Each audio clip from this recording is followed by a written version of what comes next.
ভারতের টেস্ট সিরিজের পর দেশে ফিরে এবার মুখ খুললেন নাহিদ রানা।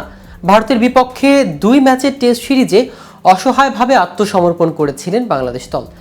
2 টেস্টের কোনোটিতেই তারা লড়াই জমাতে পারেনি।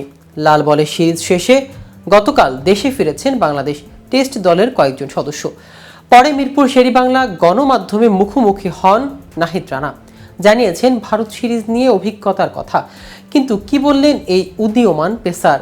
ভারতের বিপক্ষে লজ্জাজনকভাবে সিরিজ হেরে কি অভিজ্ঞতা শেয়ার করলেন নাহিদ? চলুন এ বিষয়ে বিস্তারিত জেনে নেওয়া যাক আজকের ভিডিওতে। কেটিভি ক্রিকেট চ্যানেল থেকে আপনাদের সাথে আছি আমি মাহমুদ রহমান সিয়াম।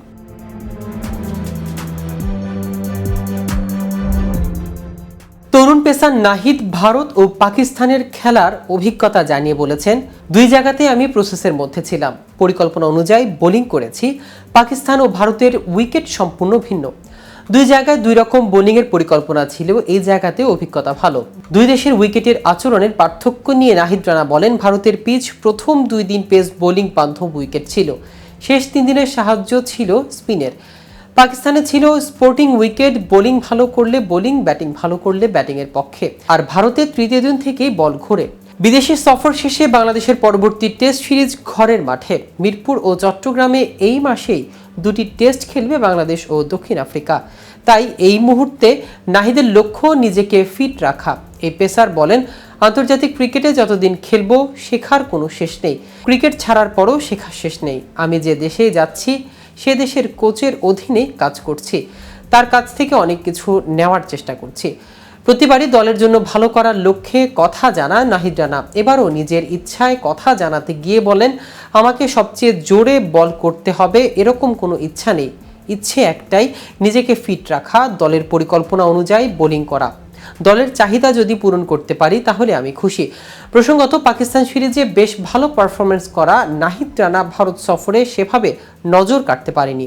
যদিও সেখানে খেলেছেন কেবল প্রথম টেস্ট। চেন্নাইয়ে অনুষ্ঠিত হয় প্রথম টেস্টের 2 ইনিংস মিলিয়ে 2 উইকেটে শিকার করেন। পরের টেস্ট কানপুরে নাহিদ ও তাসকিন আহমেদকে বিশ্রাম দিয়ে দলে নেওয়ার হয় স্পিনার তাইজুল ইসলাম ও পেসার খালেদ আহমেদকে।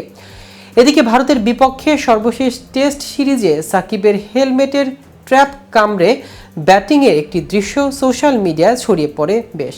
বিষয়টি নজরে এসেছে দক্ষিণ আফ্রিকার কিংবদন্তি ক্রিকেটার এবি ডি ভিলিয়ার্সেরও। সাকিবের সমস্যা ব্যাখ্যা দেওয়ার পর জানিয়েছেন, ক্যারিয়ারের শেষ দিকে তিনি পড়েছিলেন একই ঝামেলায়। এ প্রসঙ্গে ডি ভিলিয়ার্স বলেন, আমার আসলে ভারসাম্য নিয়ে খুব একটা বেগ পেতে হয়নি। ক্যারিয়ার জুড়েই এমনকি চোখের সমস্যাও আগের, শুধুমাত্র একটি জায়গা বাদে। সেটা হলো আমি সবসময় চেষ্টা করতাম আমার চিবুকটা যতটা সম্ভব আমার বাম কাঁধের কাছাকাছি রাখতে, যেন এখানে সঠিকভাবে ব্যাটিং করা যায় এবং আমি ভারসাম্য হারিয়ে না ফেলি। যখন আপনার মাথা শরীরের বাকি অংশের বাইরে থাকবে তখন আপনার পড়ে যাওয়ার সম্ভাবনা অনেক বেশি। ফলে সাকিবের ক্ষেত্রেও আমার মনে হয় এরকমই কারণ হয়েছিল। সে এটার ব্যাখ্যাও দিয়েছে এবং যে চোখের সমস্যার কারণে তাকে এটি করতে হয়েছে। তো ভিউয়ার্স, ভিডিওটি সম্পর্কে আপনাদের কোনো মতামত থাকলে আমাদের কমেন্ট করে জানাতে পারেন। সাথে সাথে নিয়মিত ক্রিকেট আপডেট ও ইনফরমেটিভ ভিডিও পেতে কেটিভি ক্রিকেটের সাথেই থাকুন। ধন্যবাদ সবাইকে।